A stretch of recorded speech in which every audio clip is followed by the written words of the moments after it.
Hi வணக்கம், மறுபடியும் சந்திக்கிறோம். ஓகே, இன்னைக்கு இந்த ஒரு அழகான ஒரு விஷயம் நான் உங்கள்கிட்ட ஷேர் பண்ண போகிறேன். Life insurance is the only way to make a will before you make the money. வில்னா என்ன பார்த்தீங்கன்னா, சொத்து எழுதி வைப்பாங்களே, வில்னு சொல்லுவாங்களே எல்லாமே. சொத்து எழுதி வைக்கிறது தான் வில்னு நம்ம சொல்லுவோம். அதாவது நம்மக்கிட்ட இருக்கிற சொத்துகள், கேஷோ ஏதோ இல்லை ப்ராப்பர்ட்டிஸோ நம்ம எழுதி வைக்க போகிறது வில்னு நம்ம சொல்லுவோம்.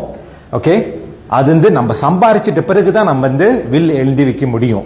ஆனால் இங்கே நல்லா பாருங்கள், லைஃப் இன்சூரன்ஸில் மட்டும்தான் நீங்கள் காசு மேக் பண்ணாமையே நீங்கள் வில் எழுதி வைக்க முடியும். எப்படின்னு கேட்குறீங்களா? உதாரணத்துக்கு நீங்கள் இன்னைக்கு எனக்கு கால் பண்ணி ஒரு கொட்டேஷன் கேட்குறீங்கன்னு வச்சுக்கோங்க. ஜஸ்ட் 100 வழி மந்த்லி நீங்கள் பே பண்ணுறீங்க. ஓகே, மந்த்லி பே பண்ணுறீங்க. யங் பீப்புளுக்கு குறைஞ்சது ஒரு 200,000 ரிங்கெட் மலேசியாவிலேருந்து ப்ளஸ் மைனஸ் இந்த ரேஞ்சில் இருக்குன்னு வச்சுக்கோமே. நான் உங்களுக்கு ஒரு ப்ரொடெக்ஷன் வேல்யூ கொடுக்குறேன்.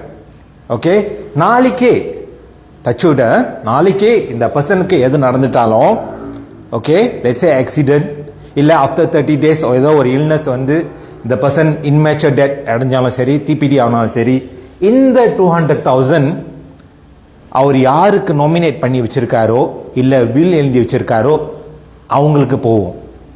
அது அவங்களோட ஒய்ஃபாக இருக்கலாம், பிள்ளைங்களாக இருக்கலாம், இல்லை அவங்க பெற்றவங்களாக இருக்கலாம். இந்த 100 வழியில் இவ்வளோ செய்ய முடியும். அதனால தான் லைஃப் இன்சூரன்ஸில் மட்டும்தான் நீங்கள் காசு சம்பாதிக்காமே ஜஸ்ட் ஒரு சின்ன ப்ரீமியம் கட்டி நீங்கள் இந்த மாதிரி ஒரு ப்ரொடெக்ஷனை உருவாக்க முடியும். இந்த சான்சஸ் விட்டுறாதீங்க. Please call me for advice, free quotation. Okay, என்னை ஃபாலோ பண்ணுங்க. கண்டிப்பாக உங்களுக்கு ஒரு நல்ல அட்வைஸ் நான் கொடுப்பேன். தேங்க்யூ.